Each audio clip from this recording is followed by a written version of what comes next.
Hello, this is Seamus in 7MYW. Today it's another non-ham radio related video, but I hope that it's something interesting for all of you, especially my shakuhachi playing friends. As most of you know by now, because I'm a chatterbox and a loudmouth about so many things, I attended the World Shakuhachi Festival for 2025 in College Station, Texas last week. Now, there are a lot of photographs and small video clips and music circulating the internet and Facebook and Instagram right now, so won't get into, of course, talking really a whole lot about those.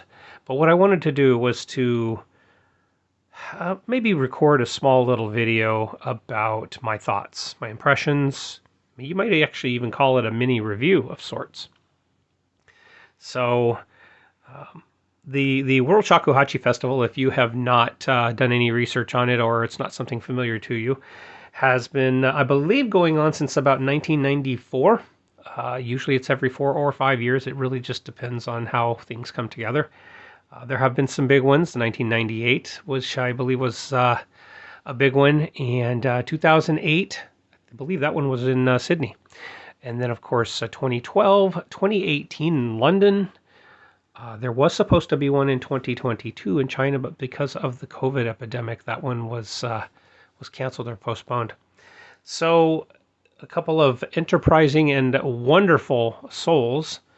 A shout out to Marty Regan and to David Kanzuki Wheeler for all of their efforts, as well as so many other people behind the scenes who helped, from Christopher Blasdel and to Riley Lee and Kiku and others who did such a phenomenal job in getting this thing off the ground and getting it working and functioning absolutely stupendously.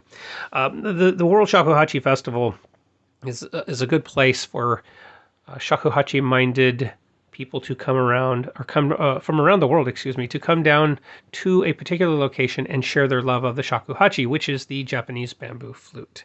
If I have not brought that out. Just going to bring out details on what the shakuhachi is real quick. Now, if you want to speed ahead, you can certainly do that. I will take out my most favorite now, shakuhachi, which ironically I picked up at the festival this year. But her name is Willow. The shakuhachi has been around for centuries upon centuries. And its predecessor, Kiku, was a smaller version of this, the shakuhachi, bamboo flute. As you can tell, it comes up out of the ground, and it takes years to make a good one. This particular model right here, I got from Perry Young, from Young Flutes, and she's about 100 years old, a little more than 100 years old. So, the shakuhachi, bamboo flute, wonderful, wonderful thing. I better put her over here.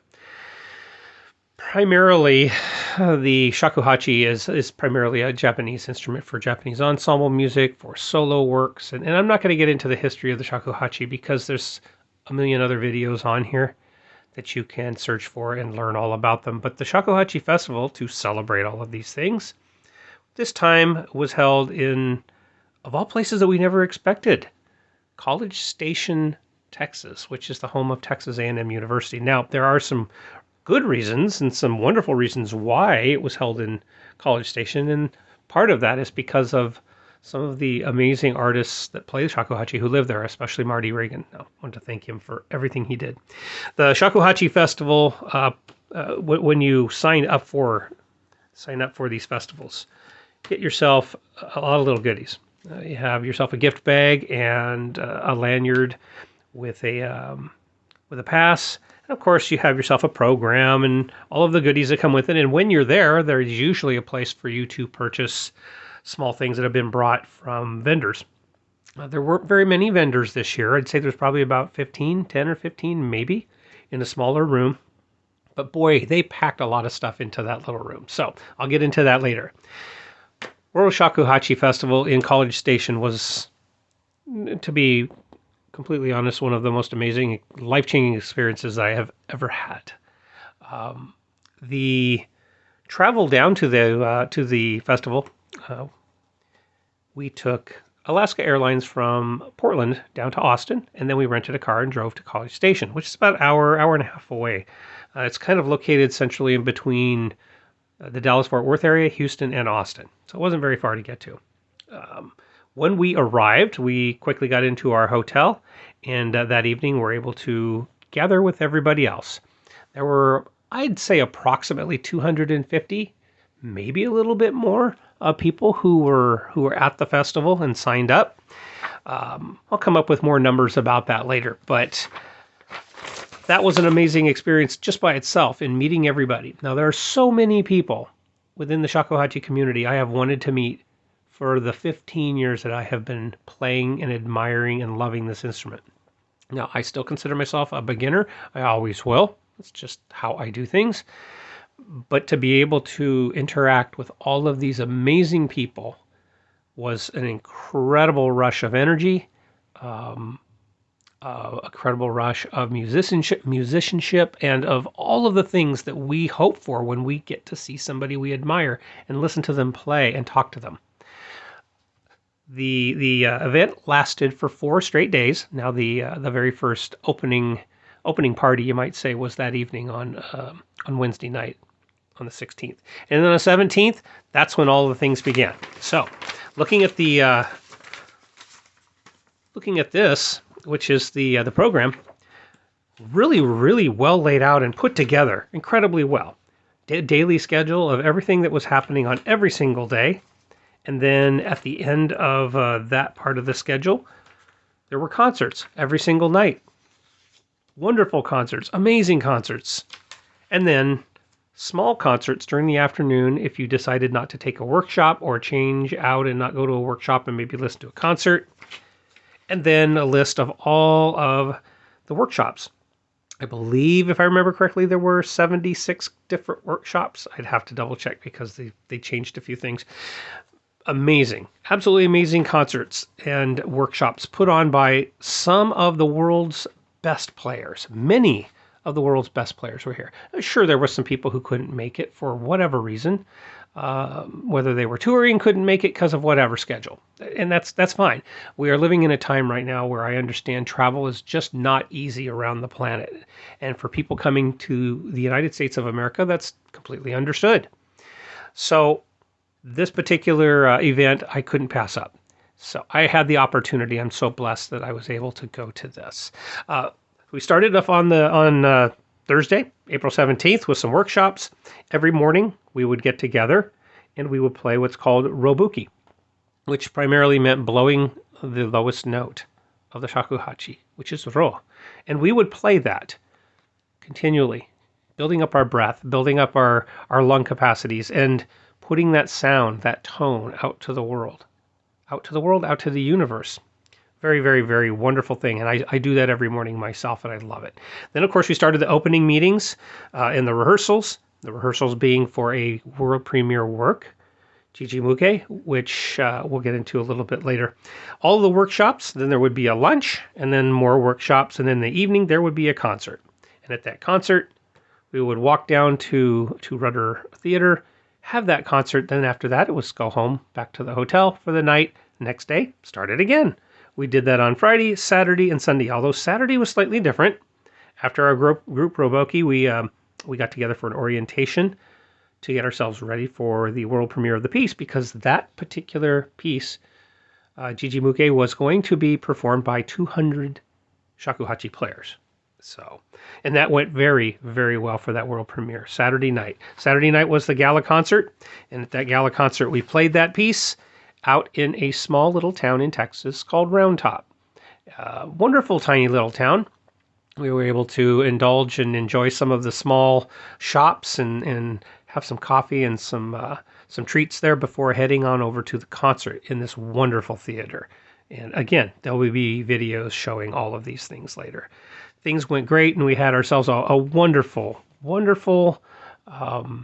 buffet, you might say. It's more of a dinner, a barbecue, and some other wonderful things, and some country music, which was entertaining itself. And then we had the wonderful opportunity to listen to John Neptune and Zach Singer both get up and play their shakuhachis and their flutes, with that country band. That was outstanding, and I'm sure that that's going to be on YouTube as well. So Saturday was wonderful. Sunday, again, another full day's worth of workshops and concerts. Got to say, it was absolutely incredible. One of the things I did have an opportunity to do, and I was going to do this beforehand, but I had almost forgotten about doing it until Hosan Nomura said, or watched him around the dinner that night start to get some signatures, and it reminded me, oh, I was going to do this. So I grabbed my Sharpie and I grabbed my program and I went to as many people as I could, and I got autographs, just like a yearbook at the end of the high school. So I was able to get some amazing signatures from many of the world's great players, and some of them I couldn't. There were a few that weren't there. Lots of reasons for all the various things, but that was it. So that program really helped us out. It was really well laid out, really well put together. I was very impressed with not only the printing, but the layout. Everything was informative. Yeah, that was wonderful. There were a couple of other small little things that went with it, like our food. You could choose what you wanted each day for the 4 days there, because lunch was part of it. And a couple of extra little brochures that I picked up while I was there too. So that being said, there it is. During the time I was there, I have my own book with my own photograph on it. This is published under my name, Seamus Dole Ross, under Amazon. Just a little shout out if you are interested in a journal, just a lined journal that has the picture of this is my Hideo, my shakuhachi on the front. Then you can find one on Amazon. So had to get the shameless plug in there, you know. So I use that for doing for my lessons, and I was able to. There's some of it there. There's some of it there. I wasn't able to do as much as I could because a lot of this is being videoed for later release. Some of the things I purchased while I was there. Wonderful book. Great book, Song of the Samurai. I already have read it in its digital version, but had to have a signed copy from Charles. So thank you so much, Charles, for that. Charles Parker, great author. Looking forward to his next work. So it's a wonderful opportunity to meet him and get a book. And this one too, from Philip Horn, this Celtic Hankyoku. Hoping to get the audio versions of this so I can listen to them well and be able to play along with them and learn these pieces of Celtic Hankyoku, they're Irish melodies, to play on the shakuhachi. And I couldn't pass this up. Gunnar Linder, I've always wanted this book. I just hadn't had a chance to order it yet, and he had this wonderful volume of learning the notes on the Kinkoryu shakuhachi Hankyoku. So thank you very much for that, Gunnar. I'm looking forward to all of those. I also, in addition to this amazing Hitoyagiri, which I got from Alcevin Ramos, who also has a website. Also got some other goodies from him too, but another flute. This might be the forerunner to the shakuhachi. It's a very small version of a bamboo flute. I couldn't pass this up. I just had to have it. Of course I did. The real beauty of this was being able to come home with this amazing shakuhachi. This is a very old shakuhachi, a little over 100 years old, and I was able to, with the help of someone special, I was able to get this shakuhachi and bring her home. She, like I said, is a little over 100 years old, has a Tozan Udaguchi with a little bit of gold lining there.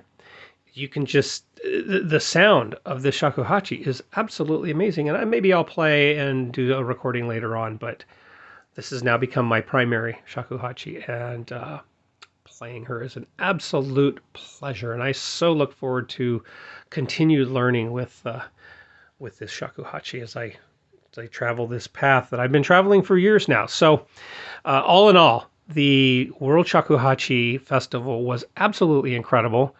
I can't think of any instances where anything didn't work or that there were any problems. Small little minor things here or there, sure, but that's going to happen with a big festival with so many people. I better put this back over here. So,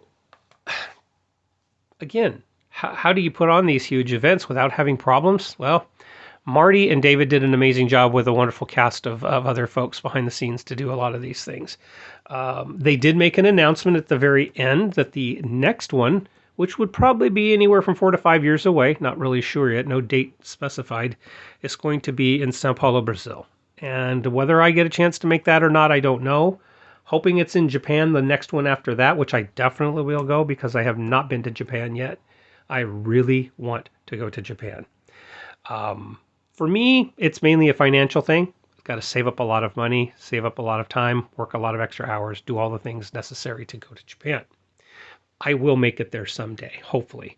At 58 years of age, I still have some time. I still have some time left, so hopefully I can make it to Japan and see what you might call the Holy Land for the shakuhachi, the place where this was built. Which Perry told me he picked this up in 2014 in Kyoto. So we don't know where it was made, although we do know that the maker is Kaisui. That we just don't know anything more than that. We just know that, and then what this translates into, which is willow, in Japanese. So, I'd like to find out where all of my shakuhachi came from, and continue learning this amazing instrument. Having events like this, having events like the World Shakuhachi Festival, are what we need for this community. And we also need we need an American community. I know Europe has a wonderful community for the European Shakuhachi Society, and it would be really great to see one for the United States or something like that. But maybe we'll have it, maybe we won't. There's a lot to be said about all of that, and I'm sure it's been discussed. But what I wanted to do was to kind of give a little bit of a review as to how this one worked and how well it was, and I got to say it was outstanding. I did want to also make a shout out for some of the pieces that were played during the concert. The concerts themselves all had amazing pieces. There was not one piece that was played in any of these concerts that I would have said was kind of not very good. They were all outstanding. And when I was asked what pieces did I like the most, I gotta say, the one piece that really did it for me the absolute most was right here. Marty Regan composed this piece called Shadows, Shades, and Silhouettes. I absolutely fell in love with this piece the second I started hearing the notes. Just amazing. And let's see if I can get it up close. You can see who was part of it. Simply outstanding, and I can't wait for there to be an audio recording of that. There also was another piece that was a winner, and that, let's see, I gotta find out where it's at in here. All right, where were you? And that, I'm almost there. Hold on a second here. I know it's in here. All right, Peter, where's your piece? I'm still trying to find it. There we go. I was looking right at it and I didn't see a forest for the trees. Peter Dayton's The Demonstration, which was an award-winning piece for a music competition for shakuhachi. That was absolutely delightful as well. The Voyage, another one by Marty Regan. I really, really, really enjoyed, of course, the one that we all learned right there, which is Freedom from Worldly Obstacles, Jichimuke, and by Kozan Shiba. An absolute delightful lady who really knew how to compose. This is a wonderful, wonderful piece that I am proud to say that I was part of for its world premiere. So, those are just a few of the pieces that I absolutely loved. They were all amazing, all great. This festival was absolutely superb. Cannot in any way, shape, or form applaud it enough. Thank you so much to everybody who showed up, who spent time with me, who were so gracious in spending time talking and everything. Now, yeah, it was a little bit of shakuhachi overload, although I do want to say one extra thing. I never expected that when I would meet Riley Lee, the great Riley Lee, that what we would mainly be talking about would be fountain pens. Shout out to you, Riley. Thank you for spending time with myself and Denise and other people and talking about not only shakuhachi, but fountain pens. I mean, who would have thought? I know I haven't done a lot here other than just show my hands a lot here because there's a lot going on, but amazing event. I will probably produce a little bit more in the shakuhachi realm for the channel later on. I also do some ham radio and some other things. So there will be some adjustments on videos, but thank you very much for watching this and for joining me. It's a rather lengthy video. I usually don't do videos this long. If you enjoyed it, please hit the thumbs up and subscribe if you haven't subscribed and you enjoy them. Tell your friends. And if you're into shakuhachi, tell me in the liner notes. Thank you so much for watching. This is Seamus, shakuhachi player and ham radio operator N7MYW, saying 73. Thank you so much.